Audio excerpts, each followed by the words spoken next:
Ya, halo, assalamualaikum warahmatullahi wabarakatuh, teman-teman sekalian. Mudah-mudahan senantiasa sehat. Masih di channel tutorial akuntansi dan perpajakan, tentunya masih bersama saya Siswo. Baik, pada kesempatan hari ini saya akan coba membuat sebuah video tutorial, yaitu terkait dengan perhitungan PPh 21 untuk status MT atau memilih terpisah dan juga PH atau pisah harta seperti itu ya, atas atau NPWP terpisah. Baik, jika dirasa channel saya bermanfaat, mohon dukungan untuk klik subscribe, like, share, dan komentarnya. Baik, teman-teman sekalian, kita langsung saja. Mungkin ada beberapa yang masih bingung terkait dengan perhitungan status pajak tersebut. Jadi, di sini ada 4 status kewajiban perpajakan suami istri. Jadi, di Indonesia, kewajiban perpajakan bagi suami istri telah dibedakan ke dalam 4 status, yaitu HP, hidup HB ya ini ya, harusnya HB, hidup berpisah, atau juga PH, pisah harta, MT, memilih terpisah, dan juga KK atau kepala keluarga. Oke, pada video ini saya akan coba untuk fokus di area pisah harta dan juga memilih terpisah seperti itu. Jadi nanti perhitungannya seperti apa? Oke, kita coba untuk pengertian PH dan juga MT terlebih dahulu. MT atau memilih terpisah. Istri dapat mengajukan status MT jika ingin memiliki NPWP terpisah dari suami tanpa mengadakan perjanjian tertulis. Pisah harta, penghasilan netonya digabung dan PPh-nya dihitung proporsional sehingga dapat dipastikan akan mengalami kurang bayar baik suami maupun istri. Nah, ini dia untuk teman-teman yang memilih MT atau memilih terpisah hartanya, pelaporannya juga terpisah seperti itu, maka dapat dipastikan bahwa PPh tahunannya pasti akan kurang bayar walaupun sudah dipotong oleh pemberi kerja masing-masing. Selanjutnya adalah PH atau pisah harta. Jika dalam sebuah perkawinan suami istri mengadakan perjanjian pisah harta secara tertulis, istri akan memiliki NPWP yang berbeda dengan suami dan menjalankan kewajiban perpajakannya sendiri. Perhitungan PPh-nya sama dengan status MT. Baik teman-teman, jadi PH sama MT ini perhitungannya sama, jadi kita tidak usah pusingkan lagi antara PH atau MT karena perhitungannya sama. Oke, lanjut.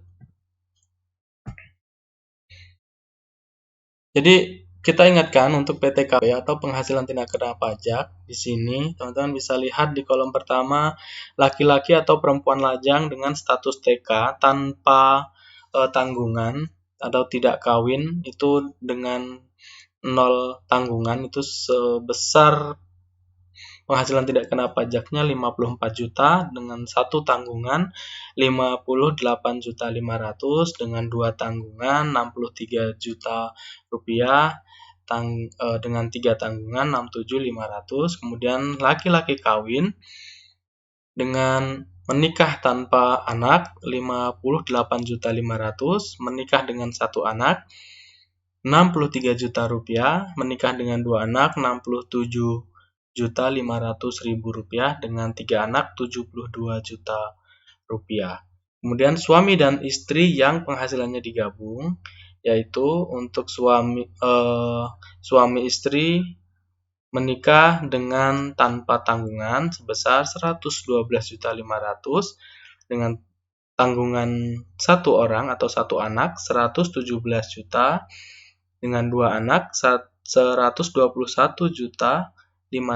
rupiah, dengan 3 anak 126 juta rupiah. Jadi keterangannya adalah TK ini tidak kawin alias belum menikah, K adalah kawin ini, kemudian K strip 1 kawin dengan penghasilan suami dan istri digabung dengan tanggungan maksimal 3 orang. Jika istri memiliki pekerjaan, penghasilan dan NPWP sendiri, maka PTKP menggunakan status TK0. Jadi, jika seorang perempuan sudah menikah, untuk PTKP-nya tetap menggunakan TK sebesar 54 juta rupiah, seperti itu ya. Ini hanya untuk reminder saja supaya teman-teman bisa ingat untuk penghasilan tidak kena pajak. Oke, lanjut. Tarif penghasilan kena pajak atau PKP sebesar, ini juga mengingatkan karena sudah banyak di video-video saya sebelumnya.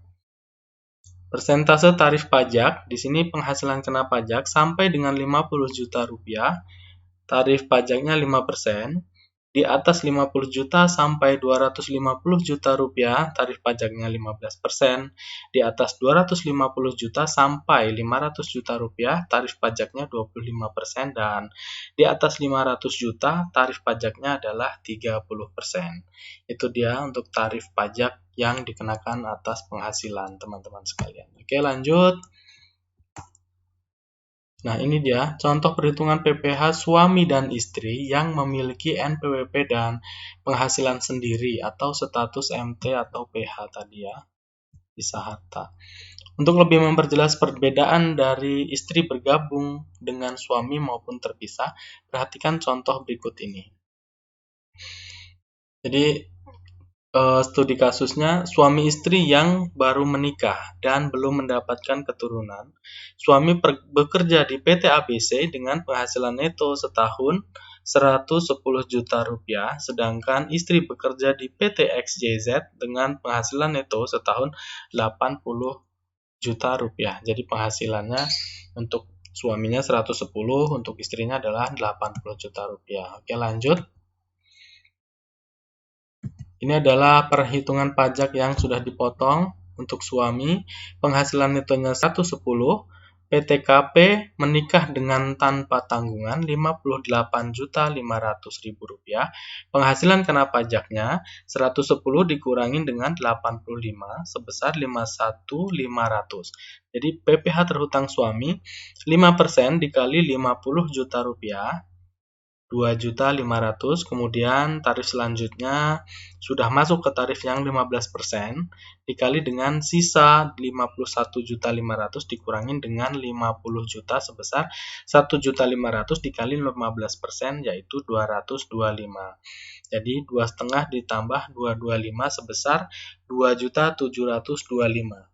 Jadi ini PPh yang sudah dipotong oleh pemberi kerja si suami. Kemudian istri, penghasilan netonya 85 juta rupiah, PTKP-nya TK 0. Jadi seperti yang tadi saya sampaikan di awal bahwa status istri atau perempuan itu selalu TK walaupun dia sudah menikah ya. Jadi PTKP-nya adalah sebesar 54.500.000 rupiah. Kemudian penghasilan kena pajaknya 26 juta rupiah. PPh terhutang setahun langsung dikalikan karena penghasilannya tidak lebih dari 50 juta, maka 26 juta dikali 5% yaitu sebesar 1.300.000 rupiah, dan ini juga yang sudah dipotong oleh pemberi kerja si istrinya. Oke, lanjut. Perhitungan penghasilan kena pajak. Oke, suami dan istri. A. Penghasilan neto suami 110, B. Penghasilan neto istri 80 juta rupiah, C. Total penghasilan neto sama dengan penghasilan suami ditambah dengan penghasilan istri, atau A plus B sama dengan 190 juta rupiah. Kemudian D. PTKP menikah dengan tanpa tanggungan tadi sebesar 112.500.000 rupiah, sehingga total penghasilan kena pajaknya adalah 77.500 rupiah atau 190 dikurangin dengan 112.500. Itu ya untuk penghasilan kena pajak dari penghasilan yang sudah digabung tadi. Oke, lanjut. Perhitungan pajak terutang. Perhitungan PPh terutang.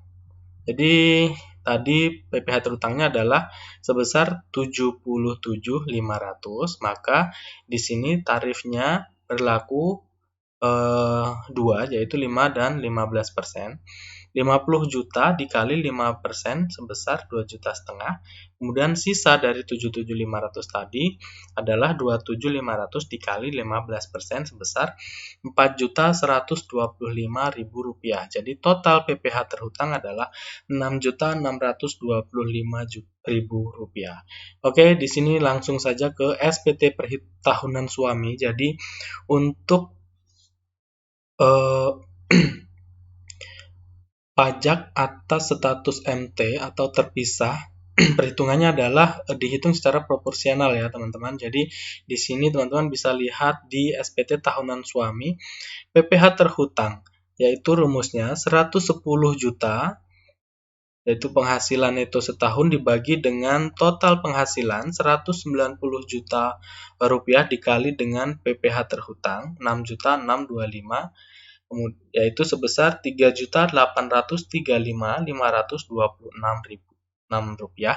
Kemudian kredit pajak atau pajak yang sudah dipotong oleh si pemberi kerja dari pihak suami sebesar 2.725.000 rupiah. Sehingga di sini ada PPh kurang bayar sebesar 1.110.526 rupiah.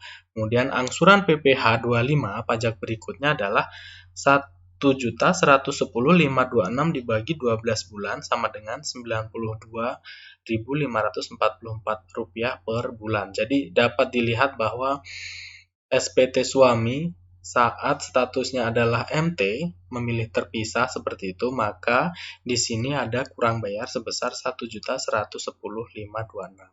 Kemudian kita coba lihat di SPT tahunan istri. PPh terhutang 80 juta rupiah dibagi dengan total penghasilan suami istri tadi yang ditambahkan 190 juta dikali dengan PPh terhutang tadi yaitu 6.625.000 rupiah sebesar 2.789.474 rupiah.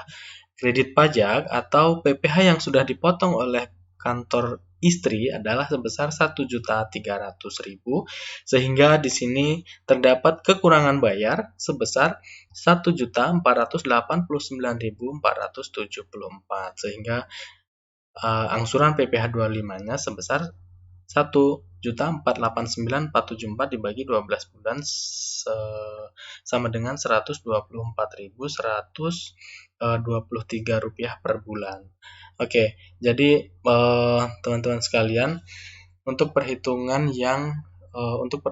PPh yang NPWP-nya terpisah sudah dapat dipastikan bahwa pajaknya akan kurang bayar di akhir tahun.